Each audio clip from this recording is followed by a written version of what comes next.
Alassane, je ne me suis pas dressé contre lui parce qu'il est Dula. Je ne me suis pas dressé contre lui parce qu'il est musulman. Je me suis dressé contre lui pour les raisons que je vais vous énumérer. Premièrement, il a été élève et étudiant comme voltaïque. À plusieurs reprises, cette affaire de nationalité de Alassane Ouattara a fait problème au sein de la scène politique ivoirienne.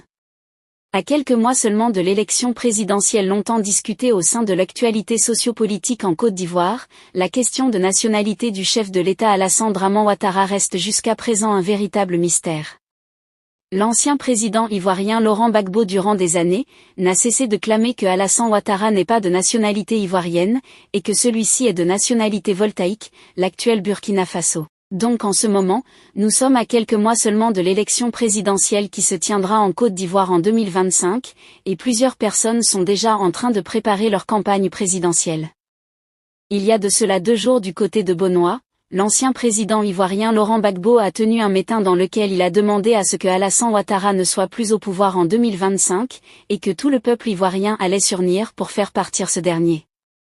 Lors de ces meetings, il y a de cela 10 ans aujourd'hui, Laurent Gbagbo ne passait pas par 4 chemins pour clairement dénigrer Alassane Ouattara, lui faisant comprendre que la Côte d'Ivoire n'est pas son pays, et qu'un étranger ne peut pas quitter son pays pour venir diriger un autre. Longtemps clamé cela et avoir fait en quelque sorte cette prospection, l'on peut dire que cette idée est restée dans la mémoire de plusieurs Ivoiriens et plusieurs personnes.